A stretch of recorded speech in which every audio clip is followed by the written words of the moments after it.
लोगों को मौत के घाट उतार दिया। और यहाँ पर शाहिद जट नामी प्रॉपर्टी डीलर ने अपने आप को भी मारकर जो है अपनी जिंदगी का भी खात्मा कर लिया। और शाहिद जट क्यों इतना दरिंदा बन गया? सुनने में यह भी आ रहा है कि इसी खतून के लिए शाहिद जट ने पूरे इलाके से लड़ाई भी की। शाहिद जट शादीशुदा था? मेरे ख्याल में इसने अपनी बीवी छोड़ दी हुई थी। ये आयशा नामी खतून इसकी जिंदगी में कब आई? ये कुछ सुना 7-8 साल से इनका मामला था। ये बात भी सामने आई है कि वो इसकी 21 साल बेटी का रिश्ता मांग रहा था। नहीं, ऐसा हमें कुछ नहीं। वो रोकती थी, ये आता था, आपस में मार कुटाई भी नहीं होती थी। वो प्यार करता था, मोहब्बत करता था, तो फिर मारा क्यों? चलो आयशा को तो मार के 5 बच्चों को भी कर दिए, 2 बच्चे तो बच गए हैं। मैं हूं आपका मेजबान इर्तजा भट्ट। इस वक्त मैं मजंग में मौजूद हूं और यहाँ पर शाहिद जट नामी प्रॉपर्टी डीलर ने 3 लोगों को मौत के घाट उतार दिया और उसके बाद उसने अपने आप को भी मारकर जो है अपनी जिंदगी का भी खात्मा कर लिया। हमारे साथ इस वक्त यहाँ के रहायशी मौजूद हैं जो शाहिद जट को बड़ा करीबी जानते थे, जो इस कहानी का पुराना मंजर भी हमें बयान करेंगे। कहानी शुरू कहाँ से होती है और शाहिद जट क्यों इतना दरिंदा बन गया? सुनने में यह भी आ रहा है कि इसी खतून के लिए शाहिद जट ने पूरे इलाके से लड़ाई भी की। ये कहानी है क्या? आइए इनसे पूछते हैं। अस्सलाम वालेकुम। जी वालेकुम सर, क्या नाम है आपका? मेरा नाम शहबाज अरशद जट है। मैं मौला बख्श रोड का सदर हूँ। ठीक है शहबाज भाई, ये बताए कि शहजाद जट को कब से जानते हैं आप?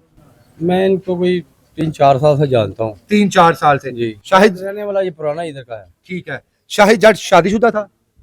मेरे ख्याल में इसने अपनी बीवी छोड़ दी हुई थी। यानी कि बीवी छोड़ दी हुई थी? ये यहाँ से कोई चुंगी अमृतसर चला गया हुआ था। ठीक हो गया। शाहिद जट का प्रॉपर्टी का काम था? जी, इसका प्रॉपर्टी का काम था। है। शाहिद प्रॉपर्टी डीलर सिंधु के नाम से ना। ठीक हो गया। तो काम इसका ठीक था। अच्छा काम था? हाँ ठीक है। पैसे बहुत अच्छे कमा लेता था? हाँ सही। ठीक है। ये आयशा नामी खतून इसकी जिंदगी में कब आई? ये कुछ सुना 7-8 साल से इनका मामला था। ठीक है। तो मेरे पास भी दफ्तर में इनका कोई मामला आया तो मैंने कुछ 6 महीने पहले हल करवा दिया था। मामला क्या आया था आपके पास ऑफिस में? बस ये उधर किसी और फ्लैट में रहता था। अभी तो ये रिसेंटली 5-6 महीने से यहाँ आया है। तो 6 मंथ पहले मैंने उनका फैसला वहाँ पे कराया कि ये किसी फ्लैट में आता था। उन्होंने मुझे कंप्लेन की कि इनको समझाएं, इसको समझाएं, हमारे फ्लैटों में आता है, ये हमें अच्छा लगता। तो इसको हमने कहा यार तू ये तेरी कंप्लेन है, तो ये आता है तो बुरा लगता है, आपका इनके साथ ताल्लुक है। इसने कहा मैंने इससे शादी की हुई है।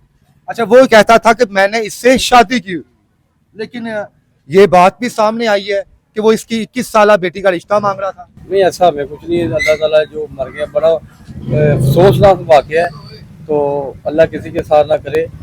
तो ये चीज़ है कि ऐसा कोई मामला नहीं हमें पता, लेकिन औरत का हमें पता था कि ये इसको ज़बरदस्ती भी करती थी। वो इसके पीछे आता था, वो रोकती थी, ये आता था, आपस में मार कुटाई भी इनकी होती थी। रोज़ों में भी इनकी हुई है। रोजों में क्या हुई? मुझे एक और बंदा नहीं बताया कि यहाँ पे कुछ मारे हैं इसको ना। किसने तो मारे थे? पता चला, हमने कहा यार उनका आपस किसने मारे थे? शाहिद जट ने? नहीं, उस औरत ने मारे हैं, उसने उसको मारे।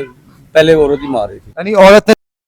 ये कब का वाकया? रमजान का? ये रमजान का वक्त। रमजान के बाद फिर शाहिद जट इसके पास नहीं आया? नहीं, हमें इसके बारे में नहीं पता, क्योंकि ये हमारा तो इसका कोई 1 मील का फर्क है। ठीक ये दूसरी जगह से शिफ्ट हो गया, यहाँ आप खड़े हैं अभी। ठीक हो गया, यहाँ से शिफ्ट हो गया हुआ है। हाँ अच्छा, ये यहाँ। आपको सीन का कब पता चला? इस पूरे वाकया का किसने बताया और आपको यकीन हुआ कि ये शाहिद जट ऐसा कर सकता है? हमें तो नहीं, बस उससे इनका कोई आपस में प्यार था, मोहब्बत था, जो भी था मामला थे नाजायज थे। लेकिन ये कहता था मेरी शादी है। ठीक है। हमें भी, हम तो वो कोई कहेगा हमने थोड़ी देखा। तो अगर शादी थी, वो प्यार करता था, मोहब्बत करता था, तो फिर मारा क्यों? चलो आयशा को तो मार देता, बाकी उसके 4 के 5 बच्चों को भी कर दिए, 2 बच्चे तो बच गए हैं, 3 बच्चों को चले गए हैं। तो उसने वाकया तो कर दिया है। हाँ, लेकिन ये अफसोसनाक वाकया है। नहीं, कुछ ना कुछ तो आपको आइडिया होगा ना कि बच्चों का कितना कसूर था, क्या मामला था? कोई पता है कि बच्चों का कसूर था कोई? देखें, अभी इसके बारे में तो कुछ कह नहीं सकते कि बच्चों का कसूर था कि नहीं था। लेकिन इनकी आपस में जो क्लैश चल रही थी वो इतनी ज्यादा एक्सट्रीम लेवल की हो गई कि उसने आके ये वकूआ कर दिया। ठीक है। तो अब बाकी बातें मंजर आम पे तो आएगी बाद में। अच्छा, शाहिद जट अपने आप को क्यों मारा उसने? क्या वो बर्दाश्त नहीं कर सका? हो सकता है कि वो इतना अपने माइंड पे उससे प्रेशर हैवी किया हो कि उसको समझ नहीं आई क्योंकि इनकी अक्सर क्लैश हुई है, एक दो बार इनकी क्लैश काफी हुई है। अच्छा, शाहिद कोई नशा करता था? नहीं हमने कोई कभी सिगरेट या कोई ऐसी नहीं, वैसी नहीं, चीजें? सिगरेट का शायद पीता हो, लेकिन वैसे कोई नशा वगैरह नहीं है। उनकी फैमिली की जानिब से किसी से बातचीत हुई है शाहिद की? उसका एक भाई है, वो कहता है जी मेरे भाई का, लेकिन ऐसा नहीं हुआ। तो SHO खालिद मलिक खालिद साहब मौके पे आए हैं 3 बजे। उन्होंने सारा तफ्तीश की है, उन्होंने जो तफ्तीश किया बेहतरीन तफ्तीश की है।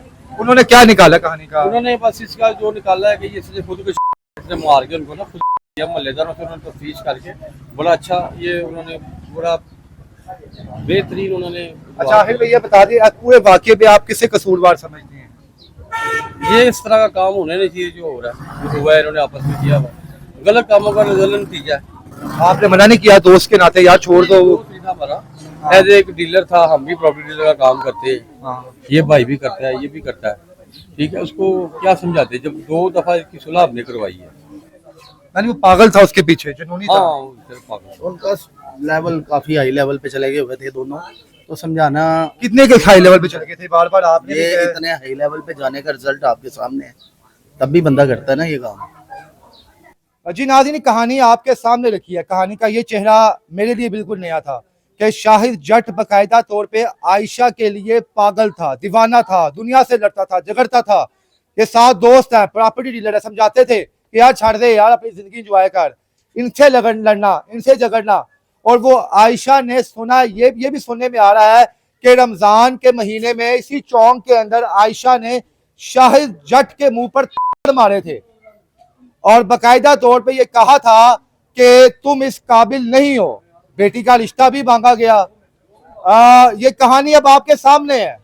फैसला कीजिएगा कि शाहिद जट जो इस वक्त इस दुनिया में नहीं, आयशा भी इस दुनिया में नहीं, वो 21 साल बेटी भी इस दुनिया में नहीं, इकलौता बेटा भी इस दुनिया में नहीं।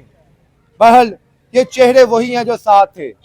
अब इस पूरी कहानी के बारे में आप क्या कहेंगे कि आयशा का कितना कसूर था या शाहिद जट का कितना कसूर था? इसके साथ ही मुझे इजाजत दें। अल्लाह हाफिज।